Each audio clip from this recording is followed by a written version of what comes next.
Hi, I am Sherlock. Welcome to my new mystery case. On a night when the London fog did not so much descend as congeal, the bell of St. Bride's tolled 2 in the morning and set quivering a mystery which Scotland Yard for once would sooner have locked beneath the river than lay open to public curiosity. The thing began, so Inspector Lestrade told Holmes, with a voice that could not possibly exist, a measured, resonant baritone speaking from within a sealed iron tomb. Dr. Watson, who later set down the events with a faithfulness which his modesty seldom permitted him to admit, remembered that the atmosphere of Baker Street that December evening was unusually warm and lamplit.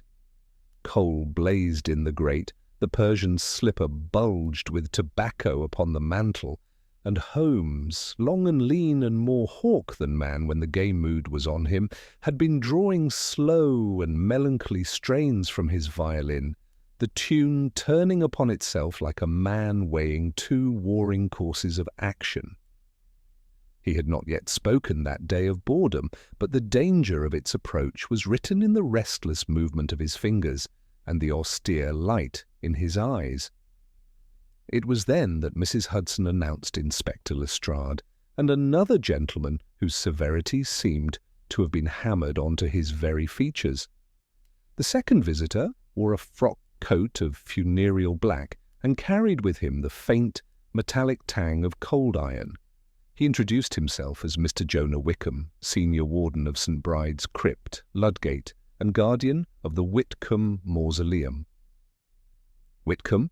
Holmes inquired, languidly setting aside the violin. "The iron magnate." "The same, Mr. Holmes," Wickham replied, and there was the merest tremor in his voice. "Sir Percival Whitcomb, baronet and manufacturer, dead these 3 years, God rest him, and laid with every appurtenance of solidity that wealth and caution could contrive. His tomb is iron throughout, plates and rivets, hinges and vault, and sealed with bitumen and the parish stamp, the key kept under my charge. Yet tonight a voice spoke from within it." Lestrade, who had not been invited to sit, shifted his weight with impatience. "We've sent for you, Mr. Holmes, because the place was watched. Watched, sir, by a constable and 2 of the churchwardens, and because there's neither mark of entry nor sign of tampering, but the voice. Blast it, the voice called a name no living watcher expected." Holmes's eyes brightened a fraction. "And whose name was that?" "Mary." Wickham swallowed.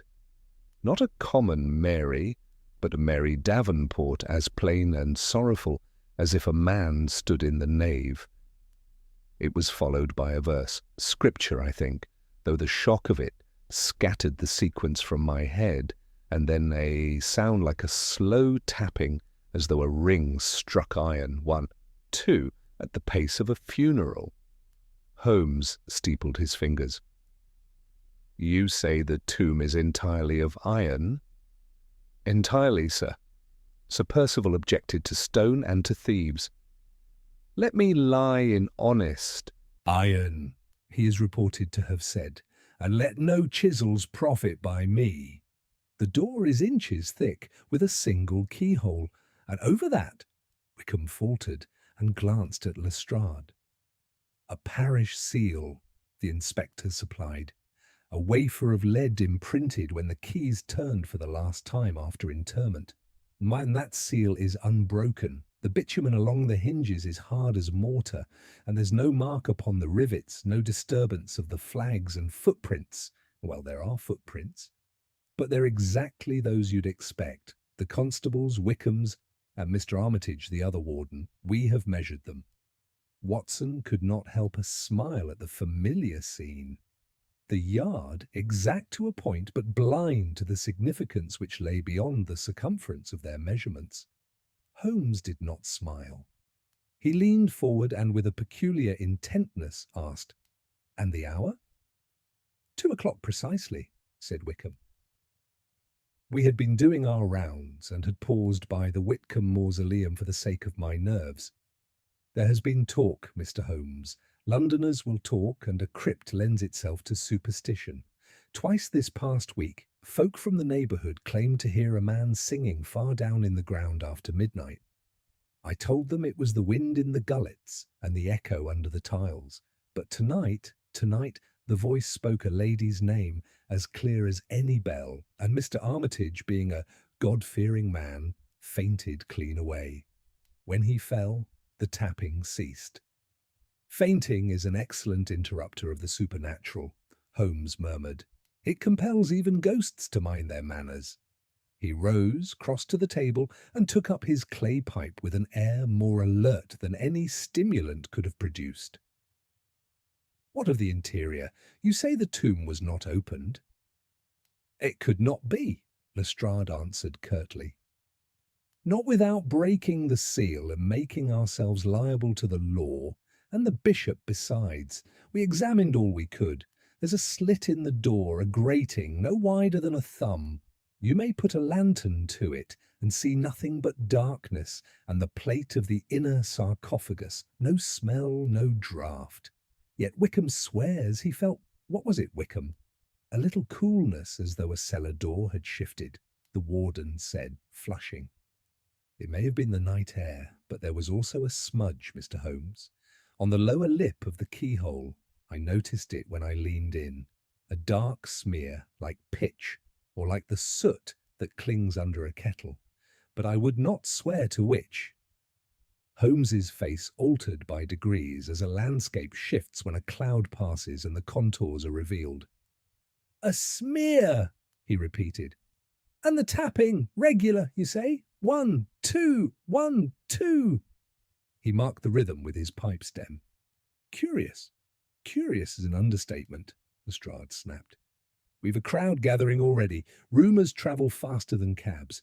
By morning we'll have half Fleet Street in the churchyard, and by afternoon the penny papers will be printing how Sir Percival Whitcomb sings psalms from his coffin to a lady who's no concern of the parish.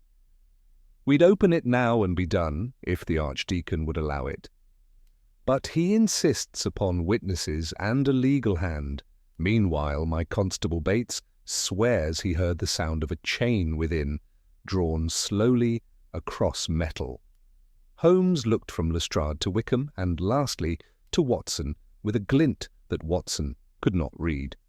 Then he turned to the mantel, and with an absent care rearranged the poker and tongs until they lay at exact right angles. "Sir Percival's widow is living?" "Lady Whitcomb died last year," said Wickham, "of a catarrh that turned to inflammation of the lungs. The estate passed to a nephew in the north. We do not expect his interference." "And Mary Davenport?" Holmes asked softly. "Do either of you know the name?" Wickham shook his head at once. Lestrade hesitated. "There is a Mary Davenport in Holborn, a dressmaker with a narrow shop off Greystone Lane, but the name is common enough." Holmes made no comment. He moved to the window and drew aside the curtain. Outside, the fog pressed like a listening thing. "Mr. Wickham," he said, still watching the shifting pool, "you spoke of talk in the neighbourhood. What do they say?" "That the Whitcomb iron has no rest," Wickham muttered. "That the man made his money from furnaces and wants the warmth back again." "A fancy worthy of a penny dreadful," Holmes said, letting the curtain fall. "And yet, as Lestrade will tell you, the worst mischief in London begins in gossip and ends in jail." He turned, and the lethargy of the evening had deserted him entirely. "You shall have your witnesses and your legal hand, Inspector, but before the bishop and the archdeacon descend upon your crypt with seals and saws, I propose we take a look at St. Bride's ourselves." "At once?" Watson asked, rising with him. "At once," Holmes answered. "For a voice which has chosen 2 in the morning as its hour may be persuaded to address us again, if we show it the proper civility." Lestrade's relief took the form of brusqueness. "I'll have a cab at the door in 5 minutes. You'd better bring your tools, Mr. Holmes. I don't know what ghost you fancy netting, but I'll clap irons on the mortal sort if he obliges me." Holmes's smile was a mere quickening at the corner of his mouth. "Bring them by all means, but if you value evidence, Inspector, bring also a handkerchief, a magnifying lens, and a lantern whose glass is not smoked. Mr. Wickham, you will see that no hand touches that keyhole till I have examined it." "On my oath," said the warden. Watson took his hat and stick. As he did so, a peculiar unease stirred him, not unlike the sensation of waking at the edge of an unfathomable dream. He could not have said what prompted it, only that the memory of Wickham's words are a ring-struck iron resonated upon some chord of medical experience, a convalescent's cough at measured intervals, a pulse tapping faintly beneath a bandage, a beat too deliberate to be natural. He shook it off. The night air would clear his head. The case promised one of those rare intricacies in which Holmes was most himself, and Watson felt already the old, foolish pride rise like warmth in the breast at being summoned to share in it. Within the quarter hour they were rattling through streets which the fog had transformed into tunnels and slow caverns of gaslit gloom. The horses' breath smoked. The cab's lamps threw trembling circles upon pavements that glistened like wet slate. Above them the steeple of St. Bride's loomed, tier upon ghostly tier, over the black wedge of Ludgate Hill. Somewhere beneath that tapering confection of stone, an iron house kept its mute tenant, and if the dead have voices, thought Watson, then this night would learn their language. The churchyard was silent, the air thick with damp fog that turned the lantern glow into small halos of trembling light. Wickham led the way through a narrow gate toward the crypt stairs. Holmes followed, his hand sliding along the rail, pausing as though reading invisible braille. He lifted his gloved fingertips, studied them briefly, and continued downward without a word. The constable on duty, pale and rigid, moved aside as we reached the cold, echoing vaults below. The Whitcomb mausoleum stood like a fortress within the crypt, iron plates bolted together, blackened by age and sealed with the parish stamp. The lead wafer impressed with St. Bride's spire hung unbroken on the staple. A cross-hatched grating sat at eye level, and beneath it the keyhole gleamed faintly. Even in the dim light, the metal seemed to exhale chill. Holmes began not at the door, but at the perimeter. With the smooth, deliberate pace of a cat, he circled the mausoleum, lantern low, his sharp eyes missing nothing. "Wickham's boot," he murmured, tracing a square-toed print. The constables, heels shallow, nails in pairs, Armitage, damp soles, dust still clinging. He paused and crouched over a smaller, finer impression. "But this belongs to a lady, narrow heel, half sole, thin as a whisper." Wickham crossed himself. "No woman has been here, sir. Not one." Holmes smiled faintly. "Then she has the better manners for not announcing it. See the south pier? There." His lantern caught a faint smear upon the stone, a small wing of darkness. "Soot with resin," he said after a glance through his lens. "And here, too, on the hinges." "Someone handled flame not long ago." Lestrade bent forward, squinting. "Shall we take a sample?" Holmes lifted a hand. "Not yet.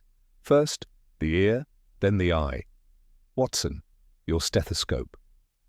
I handed it over, and he pressed the instrument to the iron door, shifting it from rivet to rivet, then to the grating. The silence was so deep that my own pulse seemed loud in it. After a moment he said quietly, "There is air beyond this plate, not the vacuum of a sealed coffin. Some channel or hollow space lies behind." He looked up. "Extinguish your lights, all but mine." We obeyed. The darkness pressed close, thick as felt. Time seemed to stretch. Then softly, unmistakably, came two measured taps from within. 1, 2. Then again. "The chain," Wickham whispered, trembling. "Not a chain," said Holmes calmly. "The sound is too exact. Metal, struck by a single point, not by links. Purposeful, not random." A silence followed, broken only by our breathing. Then a sigh, faint and breath-like, slid through the grating, and suddenly a voice. "Mary," it said, low and distant. "Mary Davenport!" Every muscle in my body turned to ice. Lestrade stepped forward. Wickham gripped my sleeve. The voice, half-choked, spoke again, in fragments of scripture. "Set me as a seal upon thine heart." Then came a dry cough, horribly human, and all fell silent once more. Holmes struck his lantern to full flame and peered through the grating. "Bitumen, cold iron and tobacco," he muttered. "Turkish leaf, at least 3 days stale. Your baronet Wickham was not buried with a cigar?" "Certainly not," the man gasped. "Then a living throat speaks from within," Holmes said. "And it has smoked recently." He lowered the light to the floor, tracing with his finger a hairline crack that ran from the base of the mausoleum toward the pier. Following it, he pressed upon the moulding where soot had gathered. A faint click sounded somewhere in the stone. We all froze. The air around us shifted. The flame bent slightly sideways as if a secret breath had stirred. Holmes straightened. "There is our answer. A hidden channel between the pier and the tomb. We will not open it tonight. Our phantom has eyes. To disturb it now would be to warn whoever manipulates this play." He brushed a trace of soot onto my cuff. "Keep that," he said. "It tells its own story. Resin and oil, likely from a lamp used recently." Lestrade frowned. "Then what do we do?" "Post one man at the pier," Holmes replied. "Not at the door, which is for spectacle. Let him keep silent. Wickham, you must speak of this to no one, not even the Archdeacon. Our intruder thrives on attention." We climbed back toward the surface as the church bell struck 3. The fog outside had thickened into a grey shroud. Holmes paused beneath the towering silhouette of St. Bride's and gazed upward, his expression unreadable. "You have a theory?" I asked. He drew his coat tighter. "A theory? No, only fragments. A verse from Scripture, a whisper through iron, soot on stone, and a woman's name the dead should not know. Tomorrow, Watson, we shall climb from whispers to facts. I have an appointment in Greystone Lane with Miss Mary Davenport." The cab wheels splashed through the fog as we rode back to Baker Street, the faint tolling of the bell fading behind us. I glanced at Holmes. His eyes were half closed, his face thoughtful. Whatever spoke in that tomb, it had not spoken for the last time. The morning found Baker Street bathed in a reluctant light that pressed weakly through the fog, still lingering over the city. I rose early, for Holmes had summoned me to accompany him to Holborn at 10. Yet, when I descended to breakfast, he was already seated, his dressing gown exchanged for a crisp suit, and his sharp profile bent over a scrap of soot-blackened cloth pinned beneath a magnifying glass. He greeted me with a distracted nod, his gaze still fixed upon the evidence of the night before. "Watson," he murmured, without lifting his eyes, "our phantom from the tomb is not a spirit, but a craftsman, one who knows the chemistry of concealment." I poured coffee for us both, and ventured a question. "Then you are convinced the voice was a trick?" "A trick, yes, but one of precision and of intellect," he said. "This residue you see is no mere soot from a torch. It contains trace quantities of resin oil and sulfide of copper, both found in certain theatrical smoke compositions. Someone has been using a small smoke device, perhaps to obscure the evidence of entry or sound." "Entry? But the tomb was sealed." "Sealed to the eye," Holmes corrected, rising and fastening his coat. "But not to the imagination of a clever workman, or a vengeful one. Come, Watson, Let us meet Miss Mary Davenport. Her name is the key the dead man spoke. We took a hansom through the waking city, past carts creaking under sacks of coal, and the cries of milkmen vanishing into the mist. Holmes sat motionless, fingers steepled, lips tight. I could sense his mind threading the details together like a weaver at his loom. When at last we reached Greystone Lane, a narrow passage lined with low shops and a smell of damp cloth, he spoke only once. "She will not know she is in danger," he said. "That is the nature of such women. They love honestly and therefore perish easily." The shop of Mary Davenport stood between a cobbler and a bookseller, its window hung with modest gowns and lace collars. Inside, a single figure bent over a sewing machine, the wheel humming faintly. She looked up as we entered, a woman perhaps 30, with dark eyes and a quiet, steady grace that spoke of endurance more than youth. "Miss Davenport?" Holmes asked softly. "Yes, sir," she replied. "If it is about orders, He raised a hand. "Not orders, madam, but an inquiry of a more delicate nature. You may have heard of Sir Percival Whitcomb." At the name, her face blanched. The needle faltered. "Sir Percival, yes, but he is dead." "So it is said," Holmes returned. "Yet his tomb last night spoke your name." The sewing wheel stopped entirely. She rose, one hand gripping the table, her lips parting in shock. "My name?" "Mary Davenport," Holmes repeated, his tone even but not unkind. "You knew him, I think?" She hesitated, then sat again, her composure trembling like glass. "Yes, I was once in his employ, years ago. I served as companion to Lady Whitcomb before her illness. I left the household after the quarrel." "Quarrel?" Holmes pressed gently. "With Sir Percival? He accused me of theft, a brooch of his wife's that vanished one winter evening. I swore my innocence, but he dismissed me. Lady Whitcomb believed me, yet she was powerless then. When she died, I thought it ended."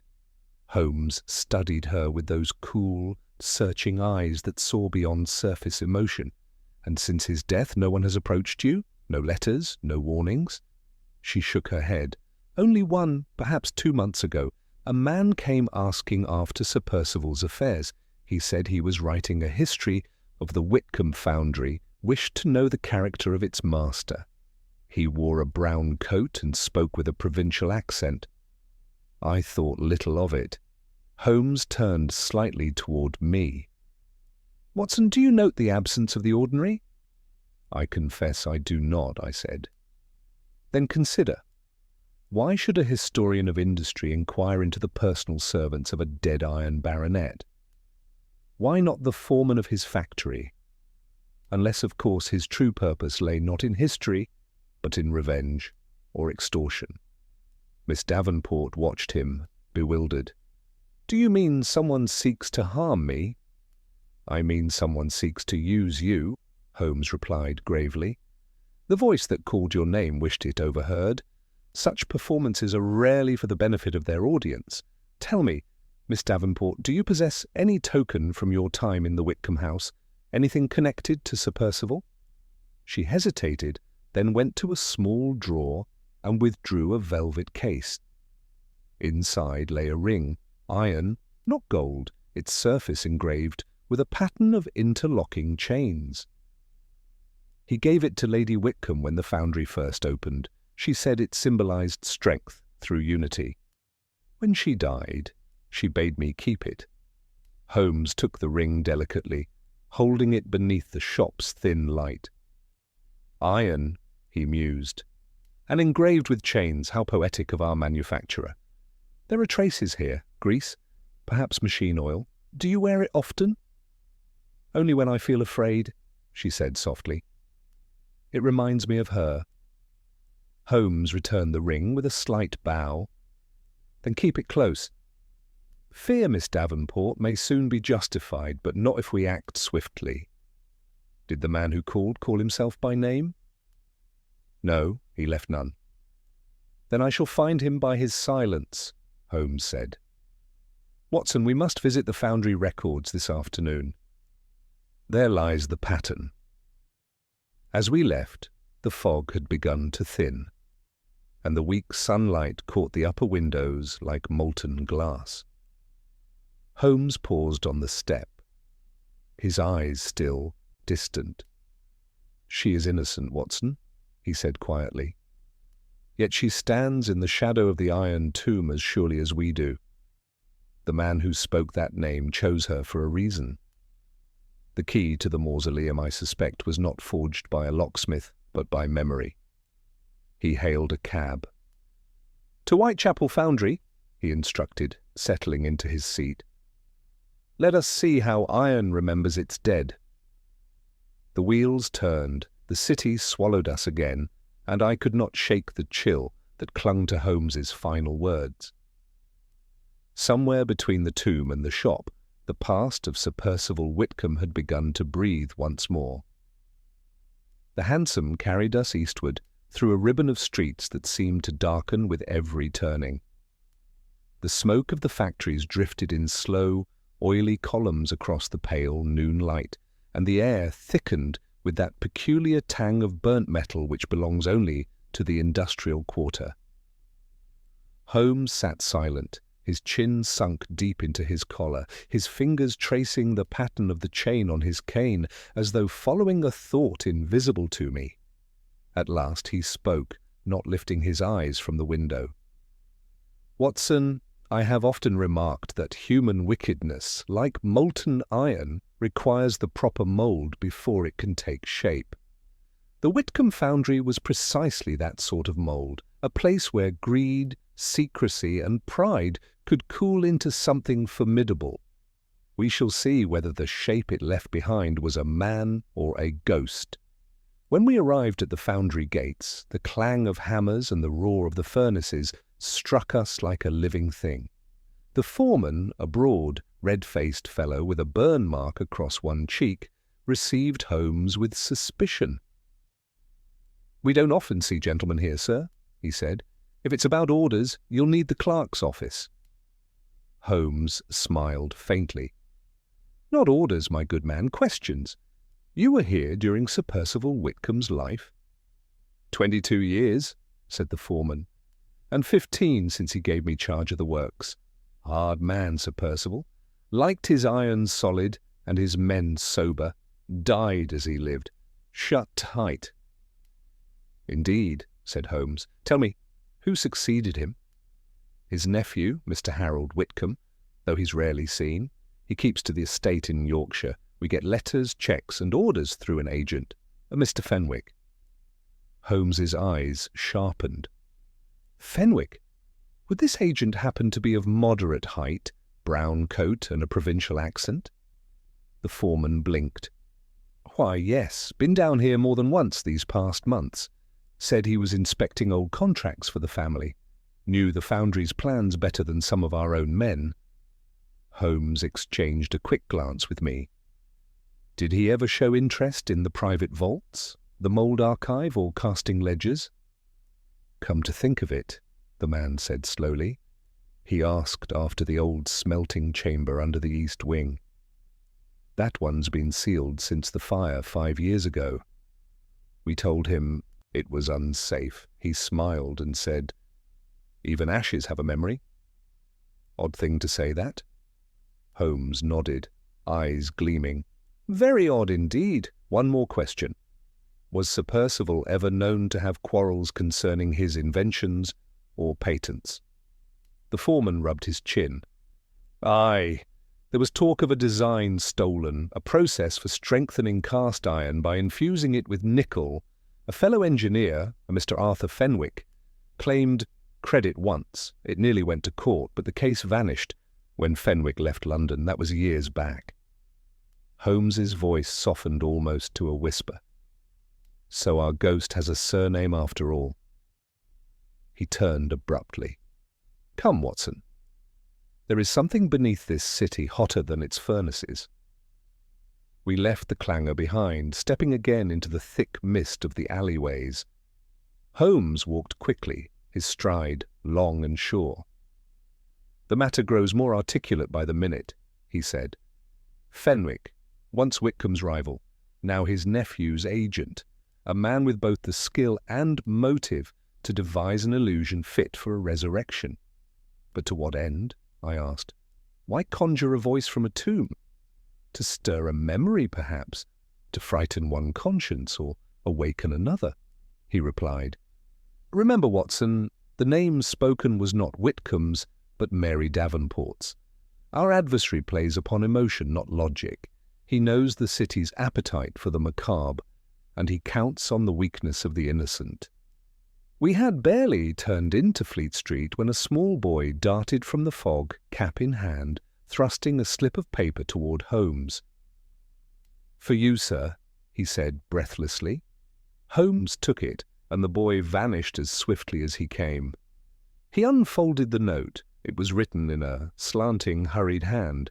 "If you value her life, keep away from St. Bride's tonight. The tomb remembers its own."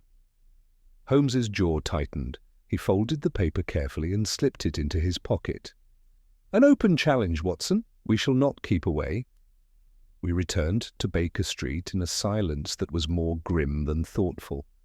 The fog outside the windows had thickened again by late afternoon, curling against the panes like smoke from a hidden fire. Holmes worked at his bench, arranging small fragments of resin and oil, testing their reaction to flame.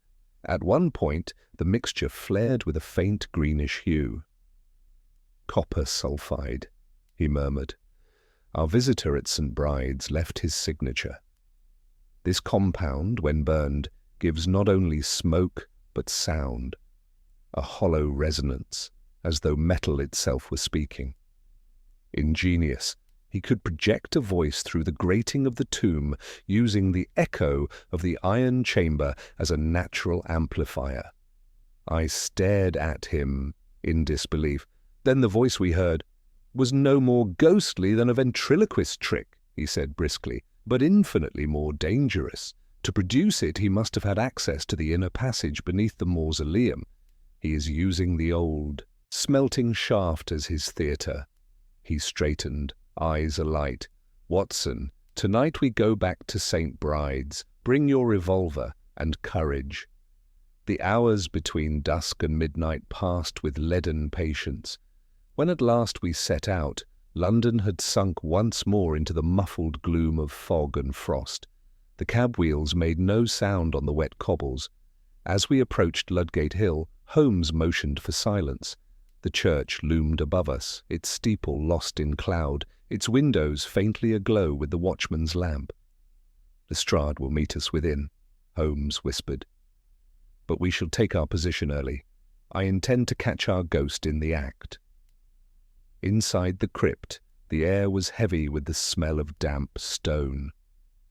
Holmes directed me to stand behind the pier opposite the tomb while he examined the floor where we had seen the faint crack. He produced a thin knife and worked it between two slabs.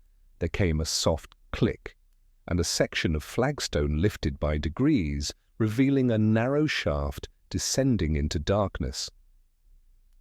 "An engineer's passage," he said under his breath. "No larger than a drain, but enough for a determined man." From below came a faint tremor, a vibration that rose and fell like a heartbeat. Holmes extinguished his lamp, and we waited. Minutes stretched into eternity. Then once again that voice, a hollow whisper rising from the iron tomb. "Mary, Mary Davenport," followed by the same dry tapping. 1, 2. Holmes touched my arm, his voice barely a breath. "He's there, Watson, alive and very near. Keep your eyes to the shaft. When I give the word, cover the exit." The whisper within the tomb grew louder, echoing against the crypt walls like the breath of the dead. And just as my nerves began to fray, Holmes leaned close and murmured, "Now, my dear fellow, now." Holmes's whisper had scarcely left his lips when the shaft below gave a faint metallic clatter. I knelt instantly, revolver in hand, the lantern shielded by my sleeve. A dim glow flickered far beneath, as though a lamp had been struck in the depths. Holmes motioned for silence, then lowered himself flat upon the floor, his ear pressed to the opening. I heard it too, the scrape of iron against stone, the soft rattle of chains being drawn aside, and then a slow, deliberate movement upward. Someone was climbing the hidden shaft. Holmes's hand rose once, then clenched into a fist. I held my breath. The glow grew stronger, until at last a narrow beam of light touched the edge of the lifted slab. A hand appeared, grimed, sinewy, bearing the mark of burns along the knuckles. The man who emerged was small but wiry, dressed in a dark workman's coat. His face, when he turned, was pale and sharply angular, his eyes fever-bright. Around his neck hung a curious contrivance of tubes and wires leading to a tin cylinder strapped at his side. Holmes's voice rang out suddenly, sharp as a pistol shot. "Not another step, Mr. Fenwick." The intruder froze, the lamp shaking in his grip. For an instant he looked less startled than defiant. Then, in a tone eerily calm, he said, "So the dead man's guardian returns. You're too late, Mr. Holmes. The tomb speaks because the living have wrongs unburied." Lestrade and his constable, who had waited beyond the nave as agreed, burst through the archway with a rush of boots. Fenwick wheeled, snatched a small valve on the cylinder, and a hiss of gas filled the air. A plume of smoke rose, twisting like a ghost through the crypt. "Back!" Holmes commanded. "It's phosphor smoke. He means to blind us." Coughing, I stumbled against the pier. Holmes sprang forward, seizing Fenwick by the wrist. The two struggled in near darkness, their silhouettes framed by the dull red flicker of the lamp. Fenwick swung his arm wildly, the cylinder striking the iron door of the mausoleum. A hollow clang resounded through the chamber, and in that moment the illusion was broken. The voice echoed, but now, with a human breath behind it, a sound made not by spirit or sorcery, but by a cunning device built to project sound through vibrating plates of metal. With a final wrench, Holmes tore the contraption from Fenwick's chest. Lestrade lunged and bore the man to the ground. The hiss ceased, the smoke thinned, and when the air cleared, the crypt lay still once more. Fenwick, pinned and panting, glared up at Holmes with a bitter smile. "You think you've triumphed, but you've merely unsealed what Whitcomb himself buried." Holmes studied him for a long moment, his voice steady. "What Whitcomb buried was guilt, not gold. You have risked murder to exhume it. Why?" Fenwick's eyes flickered, and something, grief perhaps, shook his composure. "Because the man stole everything I built," he said hoarsely. "The process, the formula, my life's work. He crushed me under his patents, cast me out, left me to rot. The iron you see around you, every bar of it carries my design. And yet his tomb bears his name alone." Holmes knelt beside him, examining the fallen apparatus with delicate fingers. "A ventriloquial amplifier, constructed from your own foundry materials. Ingenious. You chose the night, the echo, and the fear of superstition to make your accusation ring from the grave. But why the woman's name?" Fenwick looked away. "Mary Davenport knew. She saw his cruelty, pitied me when I starved. She once wrote him, pleading mercy on my behalf. He burned her letter and dismissed her for her compassion. I thought, if her name reached his tomb, London would learn what he truly was." Lestrade's tone turned grim. "So you broke into the crypt to play ghost, eh? You'll answer for it before a magistrate." But Holmes raised a hand. "Not yet, Inspector. There is something you do not see." He pointed toward the shaft. This passage was no recent work.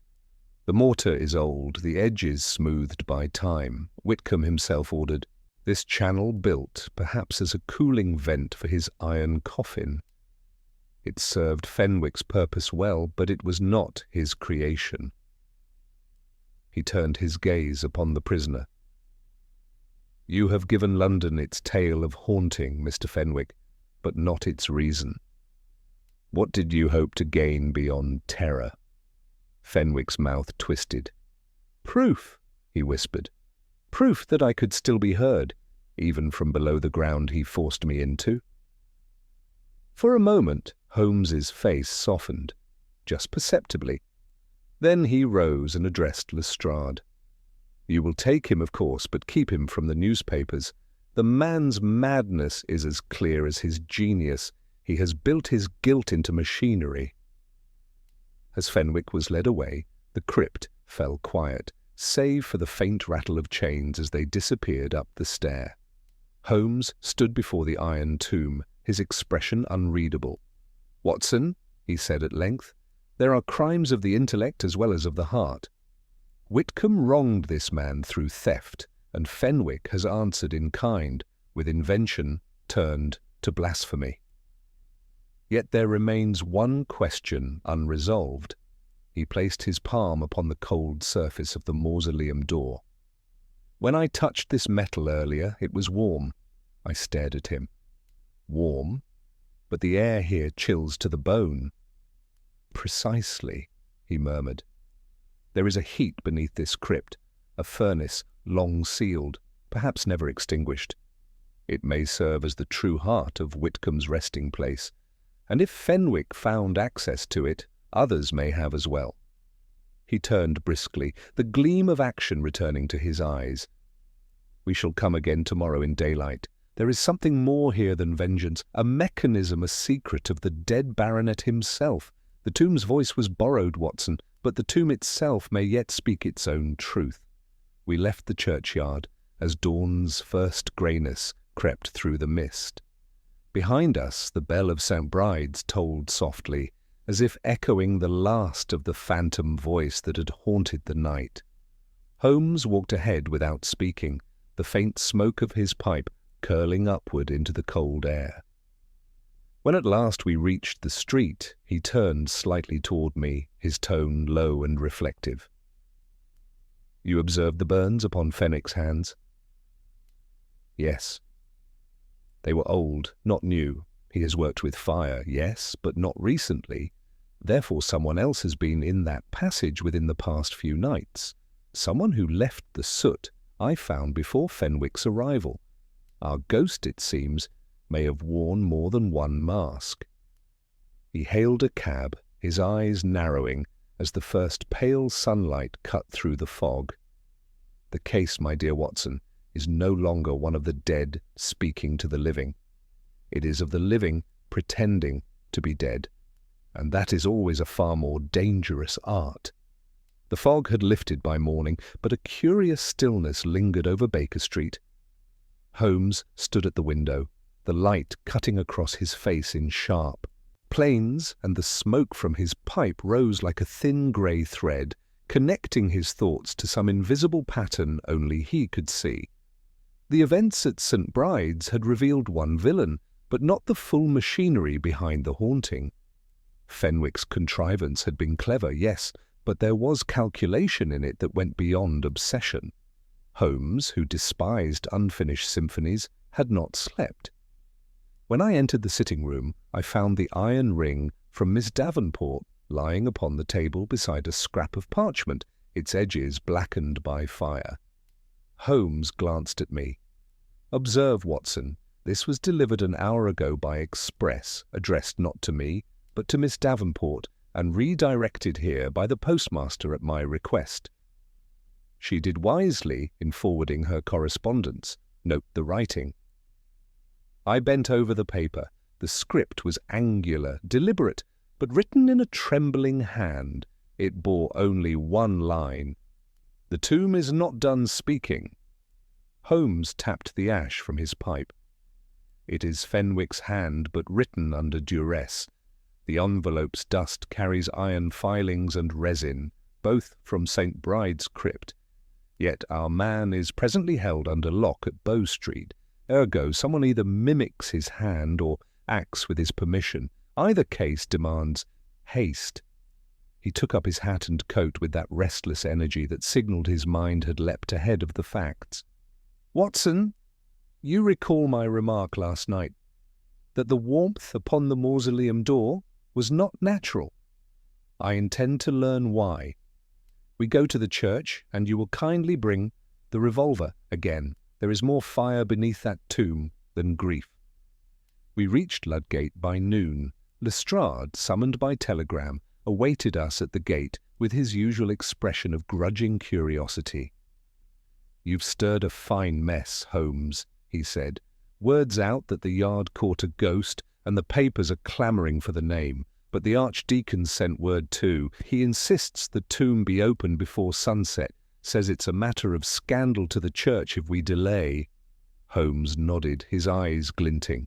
"Excellent. Let him have his witnesses and his moral comfort. We shall have our evidence." Inside the crypt, the light of day scarcely penetrated. The lanterns cast long, trembling shadows against the iron plates.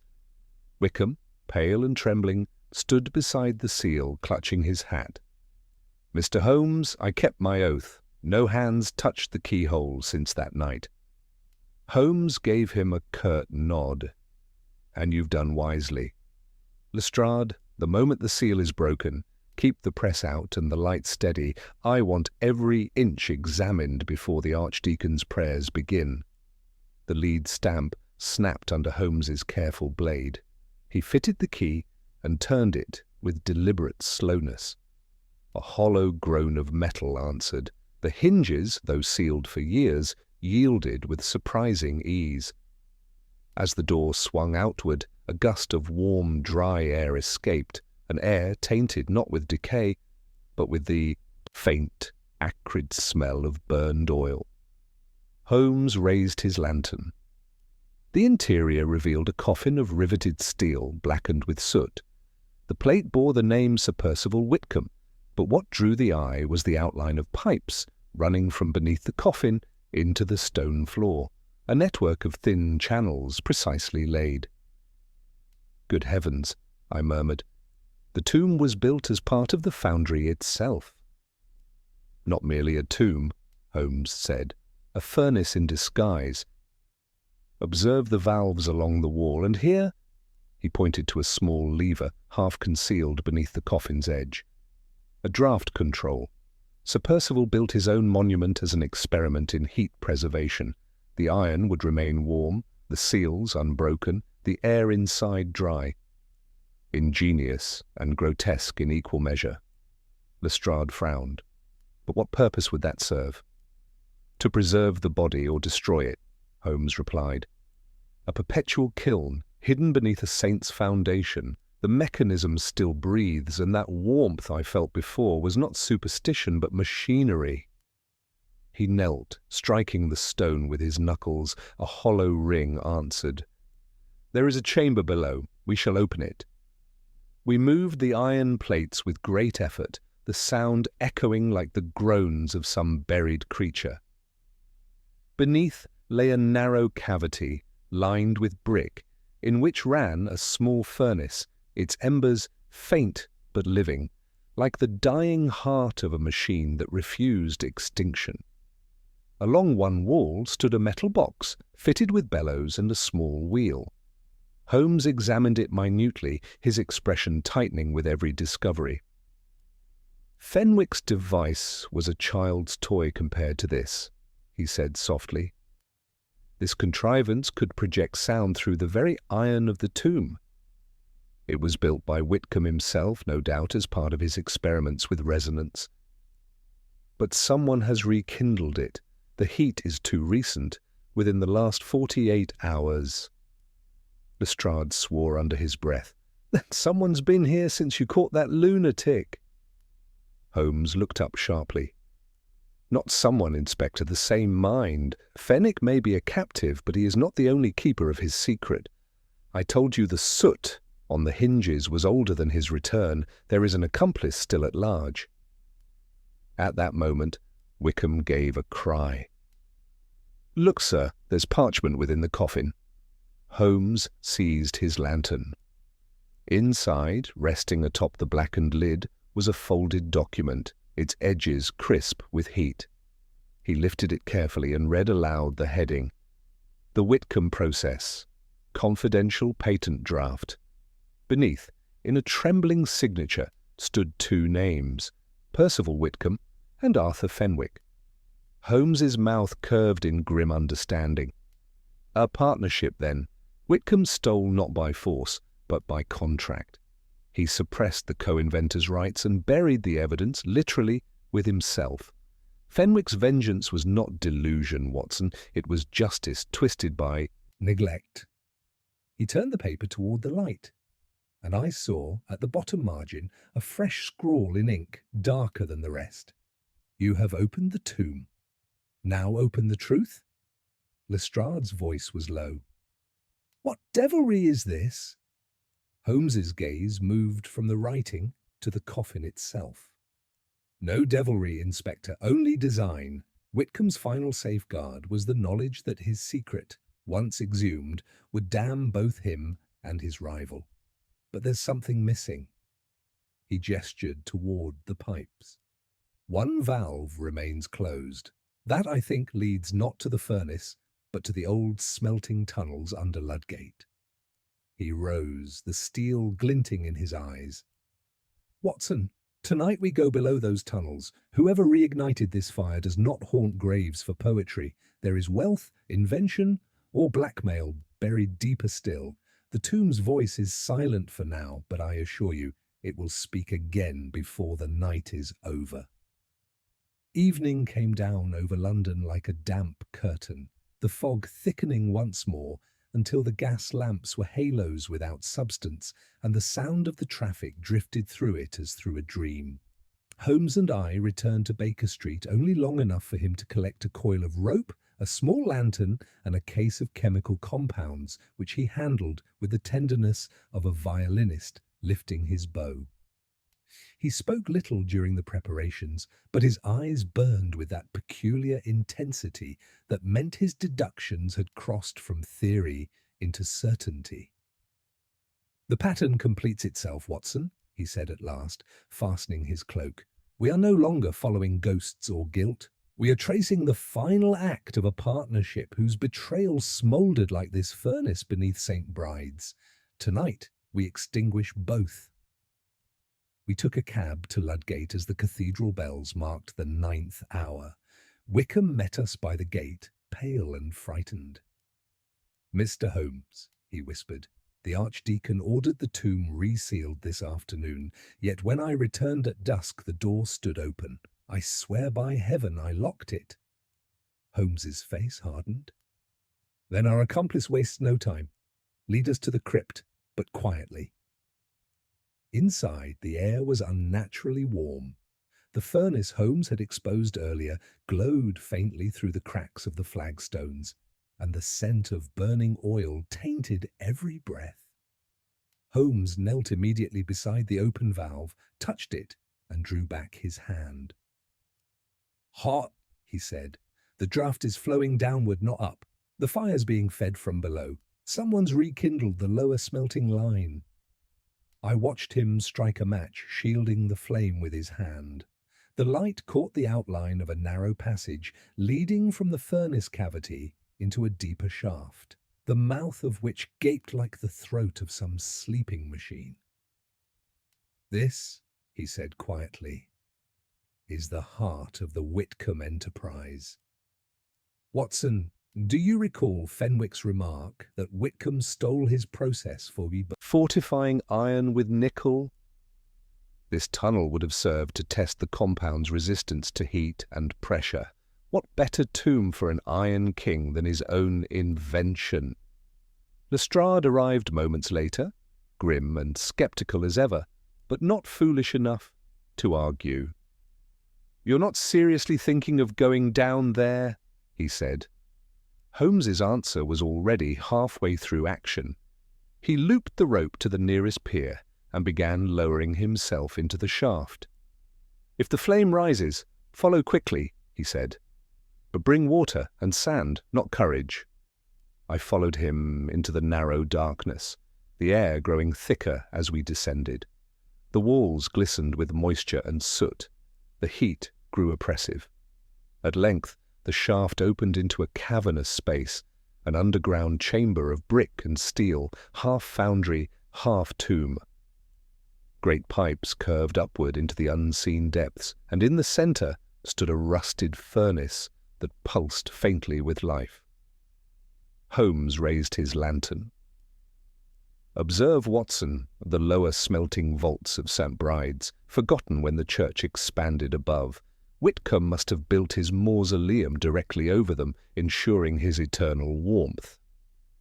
But look there, someone has been here." He pointed to the furnace base. Scattered tools lay beside a pile of coal, and fresh boot prints trailed through the soot. One of the pipes had been wrenched open, and from it issued a faint, hissing whisper.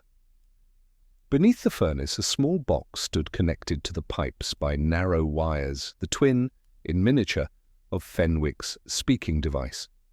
Holmes crouched and touched the metal. "Still warm," he murmured. "Our accomplice has adapted Fenwick's amplifier to the natural resonance of the furnace. When the air rushes through, the sound vibrates along the pipes and emerges at the tomb above. A magnificent illusion, and now a signal." "A signal?" I echoed. "Indeed," Holmes replied, his eyes narrowing. "For whom? Fenwick sits in jail and Whitcomb moulders in iron, yet someone answers still. Look here." He pulled aside a tarp covering a small desk at the chamber's edge. Upon it lay a ledger, the entries recent and meticulous. He read aloud, "Deliveries! 3 crates, refined ore, destination, Leeds, foundry, payment pending." He looked up sharply. "Leeds! The nephew Harold Whitcomb resides there. The accomplice is no stranger. It is family." Before I could reply, a sound echoed through the tunnel, a faint clatter, then the unmistakable crunch of a footstep above. Holmes extinguished the lantern and whispered, "Down!" We pressed ourselves into the shadow of the furnace as light spilled through the shaft. A figure descended with steady precision, holding a lamp. The man's coat gleamed with fine cloth. His features, when the light touched them, were unmistakably of the Whitcomb bloodline. Holmes breathed against my ear. Harold Whitcomb himself. The newcomer reached the chamber floor, setting down a crate. He bent to adjust a valve at the furnace base, his movements practiced. "You fool, Fenwick," he muttered. "You couldn't keep your tongue even in a cell. Well, your silence will serve now better than your words ever did." He twisted the valve. The furnace roared faintly, its flames rising. Holmes stepped from the shadows. "A dangerous occupation, Mr. Whitcomb, tampering with the dead and the living alike." Harold started violently, his lamp swinging wide. "Who's there?" "Sherlock Holmes," came the calm reply, "and Dr. Watson, at your service, or rather at your undoing." The young man's eyes darted toward the shaft, then to a pistol lying atop the crate. Holmes saw it too. "I would advise against it," he said, mildly. "The recoil of guilt is sharper than any bullet." For a moment, Harold seemed to weigh his chances, then his shoulders slumped. "You don't understand," he said hoarsely. "That formula, our family's fortune depended on it. My uncle destroyed Fenwick's name, but he made me heir to nothing but debts. When Fenwick came back, I saw a chance. I only meant to frighten them, to raise a legend that would fetch a price. The papers, the furnace, it was all theatre. But then Fenwick turned mad, and the thing grew beyond control." "Frighten them?" Holmes's tone sharpened. "You have endangered lives, desecrated a tomb, and conspired to defraud the Crown's patent office. A curious definition of fright." Harold's composure broke. "He forced me," he cried. "He said he'd expose everything, my uncle's theft, my own signature on the false accounts. I only kept the furnace alive for him, but when I learned he meant to reveal it all publicly, I tried to silence the machine, to burn it clean." "Your attempt at repentance nearly burned half the crypt," Holmes said coldly. "And yet for all your deceit, you've told one truth. The tomb was a theatre, but you misjudged the playwright. He was never Fenwick. It was Whitcomb himself." Holmes pointed toward the furnace.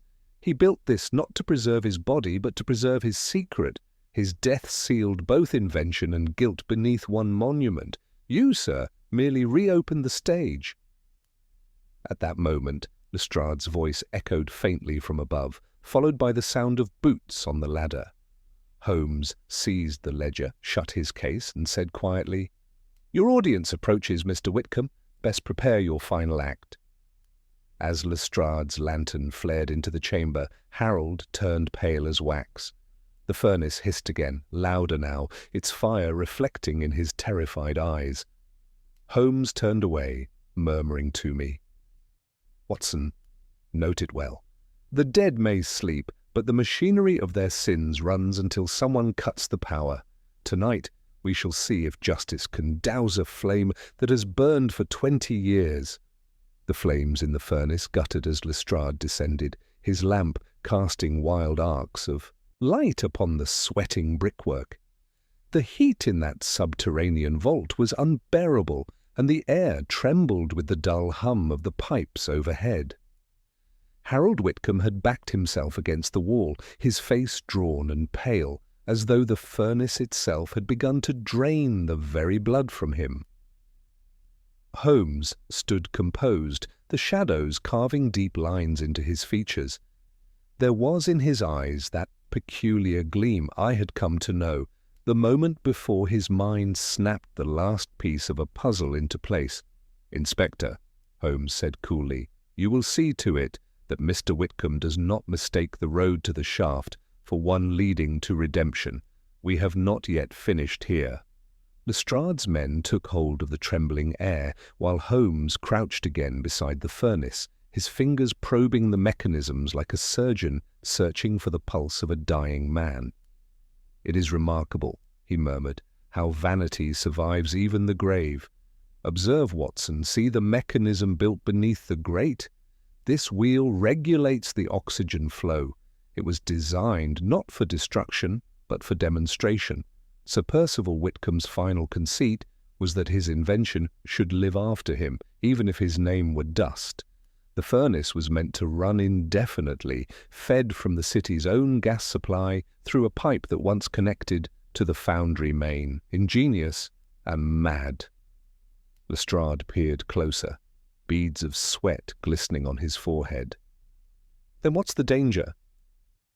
"The danger, Inspector," said Holmes quietly, "is that our accomplice has reopened the gas without understanding the old pressure lines.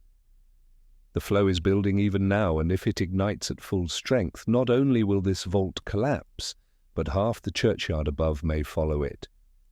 Lestrade swore aloud. "We must shut it off then, now." Holmes nodded grimly. "Precisely. But the valve is not here. It lies somewhere in the lower tunnel where the old mains run beneath the street. Whoever built this system understood that secrecy is the surest lock. Come, Watson, bring the second lantern." We followed a narrow corridor that sloped downward from the main chamber. The walls were slick with condensation, the air thicker still, and the hiss of gas grew louder with every step. At intervals, faint echoes seemed to follow our movements, the drip of unseen water, the faint creak of settling pipes, and once a sound that might have been a sigh. Holmes moved swiftly but with caution, his hand grazing the wall, the lantern held high. "Note, Watson, the soot marks above. Fresh but uneven. Someone has been through here in haste. Our accomplice, perhaps on some last errand before the fire took its toll." We reached a small recess where the passage widened into a circular junction. There, by the faint gleam of the lantern, we saw a wheel of rusted iron affixed to the pipe, a shut-off valve half obscured by debris.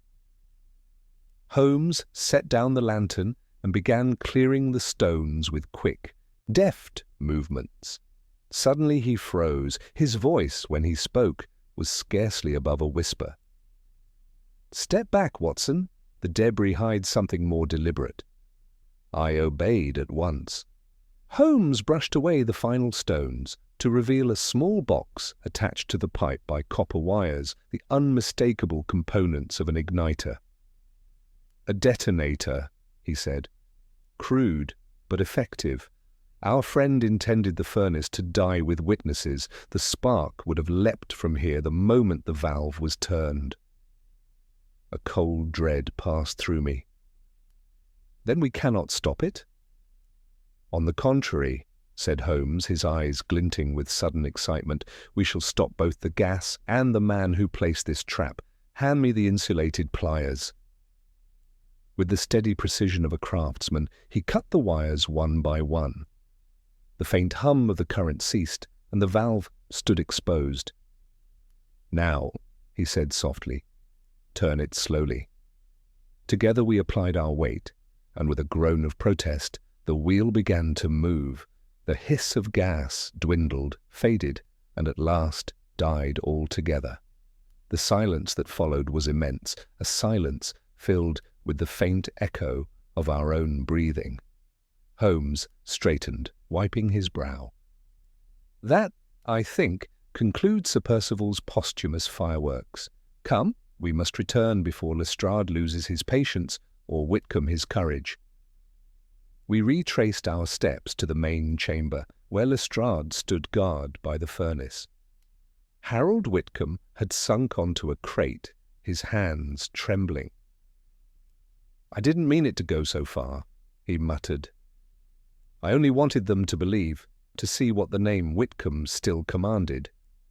Fenwick said it would make us legends." "Legends are built upon truth, not fraud," Holmes said sharply, "and you will find the law a poor audience for theatre." Whitcomb raised his head. "Then why not destroy it? Why not let it burn away? That's what he wanted, to vanish with his sin." "Because, sir," Holmes replied, "the truth, like iron, must be tempered, not buried. You would have burned the evidence that condemns him and absolves another. You have served justice better by failing." Lestrade gestured to his men, who led the prisoner up the shaft. The inspector lingered a moment longer, gazing at the furnace. "So it's finished, Holmes." "For the machinery, yes," Holmes said. "For the human mechanism that built it, perhaps not. Whitcomb's ghost has been silenced, but his invention will speak again, in a courtroom rather than a crypt. I shall see to that." When at last we emerged into the chill night air, the bells of St. Bride's struck the half-hour. The fog had thinned, and a faint silver moon gleamed upon the wet stones. Holmes stood for a moment, looking up at the steeple whose shadow had housed so much deceit. "Watson," he said quietly, "you have often remarked upon man's fascination with immortality. Yet few realize how small a distance lies between preserving one's name and entombing it.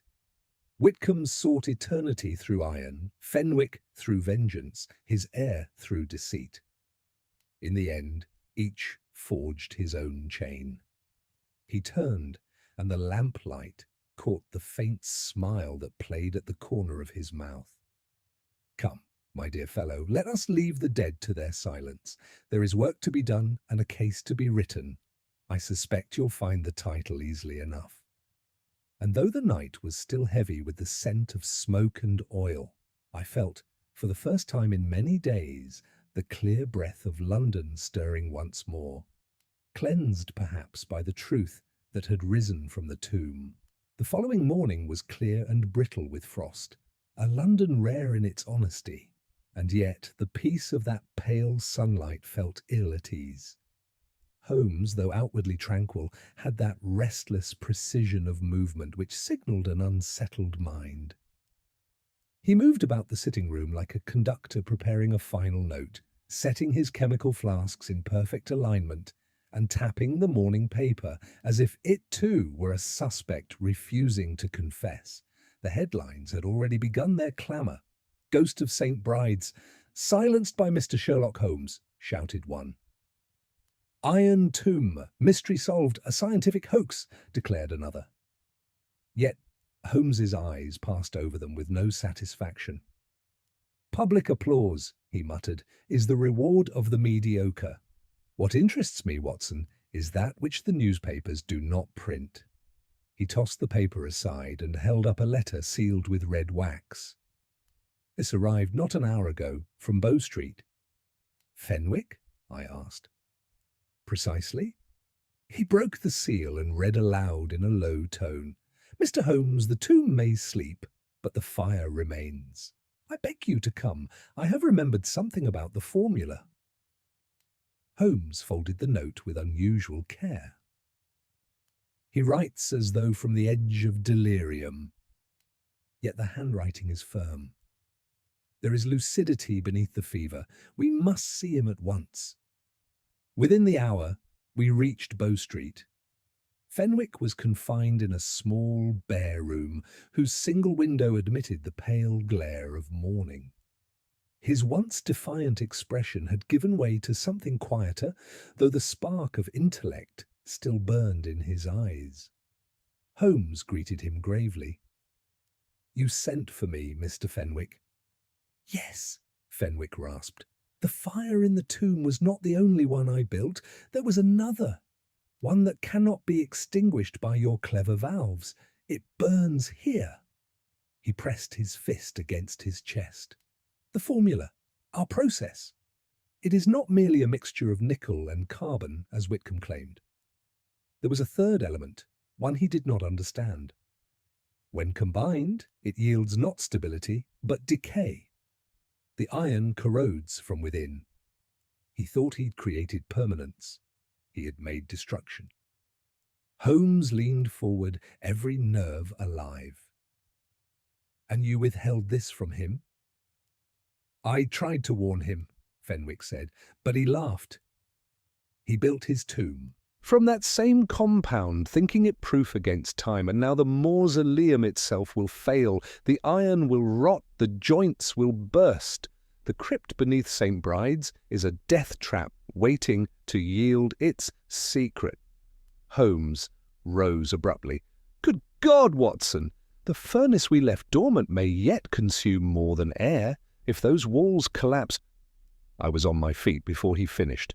Fenwick's voice followed us down the corridor. "He wanted immortality in iron. He shall have it in ruin." We reached St. Bride's just as the noon bells began their slow tolling. The Archdeacon and Wickham stood at the church entrance, alarmed by a dull tremor that had run beneath the floor an hour before. Holmes brushed past them, his voice curt. "Out of the crypt, all of you. The tomb's foundation is unsound." We descended once more into that suffocating underworld. The air was thicker now, heavy with a faint metallic dust. The furnace, though lifeless, exhaled warmth like a creature dreaming of flame. Holmes knelt by the coffin, his hand upon the iron plates. They were damp, sweating almost, tiny fissures running like veins along the seams. "It has begun," he said grimly. "Electrochemical decay. Fenwick's third element has turned the iron against itself. The compound corrodes from within, releasing hydrogen gas. If a spark ignites it—" The sentence ended in a hiss as a faint spark leapt from a loose wire near the wall. Holmes struck it away with his cane, his face pale.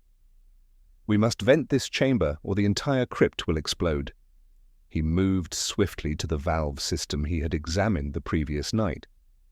"Watson, open the west vent, the lever beside the pier. Lestrade, keep that furnace hatch ajar. Slowly."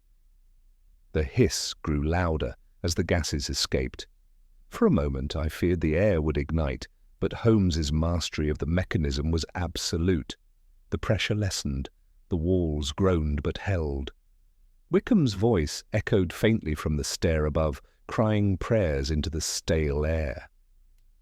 When at last the hissing ceased, Holmes turned, the sweat beading on his brow. "It will hold," he said softly. "But only for a time. The tomb must be dismantled. The corrosion will not stop." Lestrade exhaled heavily. "You mean the great Sir Percival's resting place? Gone?" Holmes's smile was thin. "Rest is a word the dead earn, Inspector, not one they build for themselves. Whitcomb forged his legacy on deceit. Perhaps it is fitting his monument should share the same fate." We emerged into the nave, blinking at the daylight that streamed through the tall windows. Holmes paused beside the font, his gaze distant. "It fascinates me, Watson," he said slowly, "that men spend their lives building prisons for their own vanity, walls of iron, lies, ambition. And when those walls fall, it is not tragedy but release." As we left St. Bride's, a carriage waited outside. The Archdeacon had summoned the authorities to oversee the Chiai sealing of the crypt. Holmes declined to stay for ceremony. "I prefer my ghosts quiet," he remarked. Yet, as we turned down Fleet Street, a strange expression flickered across his face. "You are thinking still of Fenwick," I said. "Indeed," Holmes replied. "He's not done. There was something in his letter, the phrase, 'another fire.' It was not metaphor, Watson. The formula itself, if rediscovered, could arm the unscrupulous with a weapon of industrial sabotage. If he spoke truth, someone else must already possess it." "Harold Whitcomb," I ventured. "Possibly, or someone behind him. The ledger mentioned Leeds Foundry. His firm is not large enough to act alone. There are greater interests here. This affair of the Iron Tomb may prove but the opening act of a larger performance."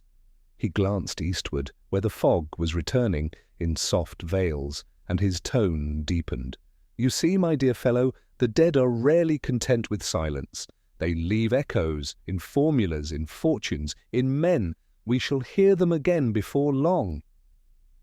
And as we rode back toward Baker Street, the chill wind from the river carried a faint, metallic scent. The smell, I fancied, of rust, beginning where pride had ended. Holmes said nothing more, but his hand drummed lightly upon his knee, a rhythm like the tapping we had once heard beneath the tomb, steady, ominous, and unfinished. For 2 days following the collapse of Whitcomb's grand illusion, Holmes worked in silence that even I, accustomed as I was to his moods, found unnerving.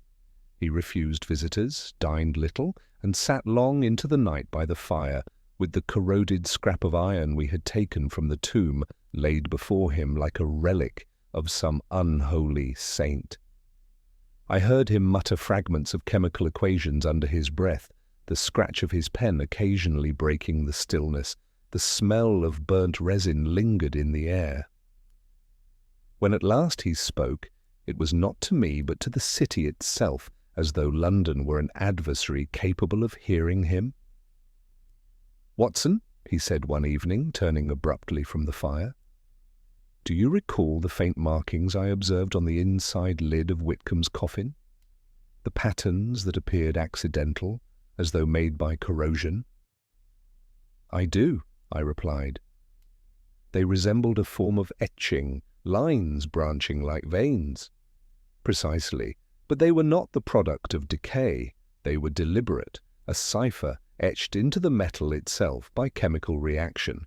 Last night I reproduced it." He held up a thin sheet of copper on which an intricate pattern gleamed faintly in the lamplight. "When treated with heat, the design reveals itself as letters. Initials, Watson. A.F. Arthur Fenwick. The man signed his vengeance within the very tomb of his betrayer." I was struck silent. "You mean he left it there intentionally, knowing it would one day be found?" "Not found," Holmes corrected, "but preserved. Fenwick's mind was steeped in bitterness, but not chaos.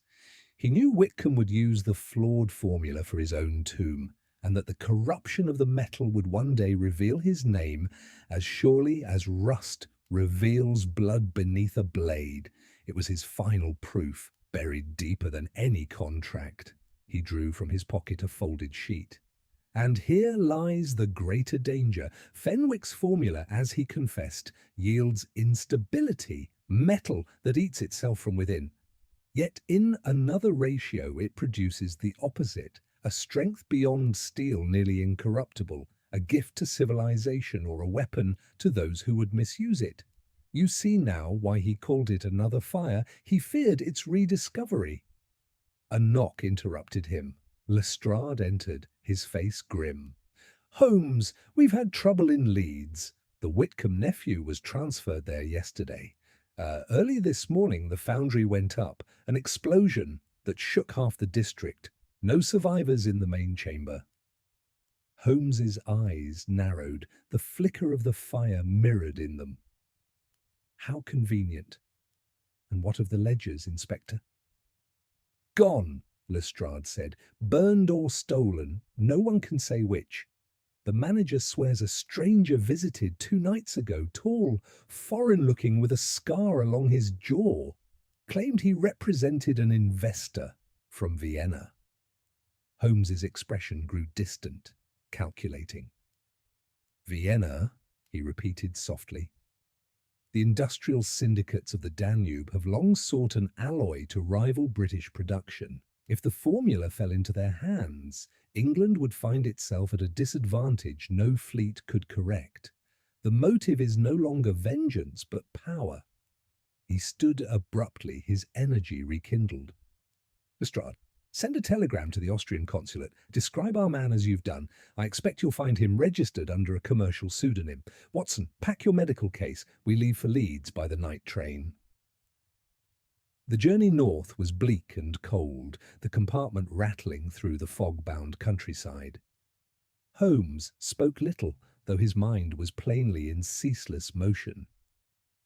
As we neared our destination, he turned to me with that quick gleam which always preceded revelation.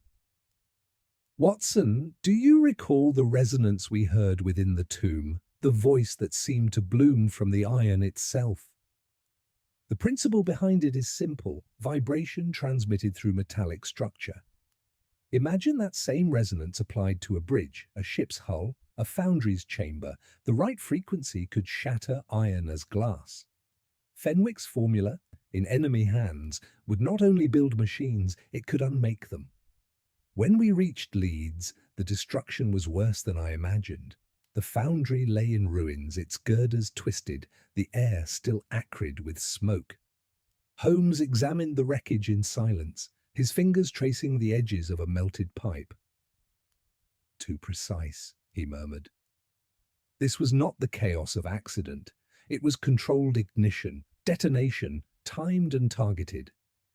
Among the debris, a single object caught his attention, a half-melted medallion of iron bearing the Whitcomb crest. Inside its rim was stamped a mark unfamiliar to me, 3 interlocking triangles. Holmes's eyes darkened. "Not Vienna," he said softly. "Berlin. The mark belongs to the Kronstahl syndicate. They must have intercepted the formula before the explosion, perhaps arranged it." "Then Whitcomb's death served as distraction," I said. "Precisely. And our pursuit ends not in justice, but in warning. The formula is loose, the tomb's secret freed. What began in vengeance may end in industry's corruption." He pocketed the medallion and turned away, his face shadowed by the ruin's dim glow. "Let us hope, Watson, that those who covet such power never master its voice." We returned to London 2 nights later. The case was declared closed, the official verdict listing the foundry explosion as accidental. Fenwick was transferred to an asylum where his mind soon failed him entirely. Of Harold Whitcomb there remained only ashes and a headline. Yet even in the quiet weeks that followed, I often found Holmes at the window, gazing toward the river where the fog rolled like smoke from unseen furnaces. One evening I asked what occupied his thoughts. He smiled faintly. "It is the whisper of iron, Watson, the echo of that voice from the tomb. Men will always build monuments to themselves, and those monuments will always speak when their makers are gone. The question is whether they will speak of creation or of guilt. He turned back to the fire, the glow outlining his sharp features. "You may set down your pen, my dear fellow. The case is ended. But when the world begins to hum with new engines and the air thickens with smoke, remember the lesson of St. Bride's, that every invention carries within it a ghost. And sometimes, if one listens closely, the ghost still calls by name." The winter fog had returned to London, softening the edges of the city into shapes that seemed half real, half remembered, fitting perhaps for the close of a mystery born from the grave. It was evening in Baker Street, and Holmes sat once more in his familiar chair, the firelight tracing delicate shadows along the contours of his face. He had been silent for a long while, staring into the flames as though he could still see the flicker of the furnace beneath St. Bride's. At last he spoke, his tone calm, but weighted with that peculiar melancholy which so often followed the resolution of his most intricate cases. "You see, Watson, in the end it was not a voice from the dead that haunted us, but one from the living, a voice of pride echoing through iron and flame. Each man in this affair forged his own confinement. Whitcomb sought immortality and built himself a prison. Fenwick sought justice and became a captive of his vengeance. Harold Whitcomb sought wealth and burned with his own ambition. The iron tomb was never their punishment. Watson, it was their reflection." He rose and crossed to the window, brushing aside the curtain. Outside, the lamps flickered through the fog like watchful eyes. "There are forces in the world, my dear fellow, far more destructive than mere malice. Pride, envy, the hunger to outlast time, these are the true architects of ruin. They begin as sparks in the mind and end, as we have seen, in conflagration." I watched him closely, seeing in that moment not merely the detective, but the philosopher he so rarely allowed himself to be. "And what of the formula?" I asked. "Will it not resurface in some laboratory or ledger, to tempt others as it tempted them?" Holmes turned, the faintest smile playing at his lips. "Perhaps. But knowledge, like crime, cannot be destroyed, only contained. I have taken steps to ensure that what remains of Fenwick's work rests in safer hands. There are honest scientists who will see its potential for progress rather than corruption. Still," he added, drawing thoughtfully on his pipe, "the world is never entirely safe while men can convince themselves that creation excuses conscience." He resumed his seat, the smoke curling upward like pale ghosts of the words unspoken between us. "It is curious, Watson," he said softly, "that for all its machinery, this case came down to something as human as the wish to be remembered. Each man left his mark, on metal, on fire, on history, and yet all were erased by the very hand that wrote them. Such symmetry almost pleases me." I could not help but smile. "And yet, my dear Holmes, even in their erasure, you have restored a kind of order. You have given the truth back to the living." He inclined his head slightly. "Truth, yes, but truth seldom satisfies the heart as it does the mind. The public, I suspect, will prefer to believe in the ghost. Let them. It is a harmless fancy, and London thrives on its legends. Meanwhile, we have the comfort of knowing the voice from the iron tomb was only the echo of man's own folly, and that at least we silenced it." The clock chimed quietly upon the mantel. Holmes's gaze softened, and for the first time in days, a hint of serenity touched his features. "I confess, Watson, the pursuit has left me fatigued. When one spends too long among tombs, even the living world begins to feel spectral. Tomorrow, perhaps, we shall walk along the embankment. I find the river restores perspective. It reminds one that all things, even corruption, flow eventually toward the sea." I rose and nodded, gathering my notes. The fire crackled behind us as I reached for my coat. "I shall have this account prepared for publication," I said. "It deserves to stand beside your most remarkable cases." Holmes's voice followed me to the door, quiet but edged with amusement. "Do as you must, my dear fellow, but omit the moral reflections. Leave the readers their phantoms and their midnight thrills. They will never believe that the greatest mysteries are made not of ghosts, but of men." When I turned, he was already bending once more over his violin, drawing from it a slow, haunting melody that seemed to rise from the very depths of thought. The notes lingered in the air like whispers, fading into silence, echoes of all we had seen beneath the stone of St. Bride's. As I stepped out into the fog, the sound followed me faintly through the night, and I could not help but feel that somewhere in the quiet city another echo, some remnant of Whitcomb's iron legacy, still hummed below the earth, waiting for the world to listen again.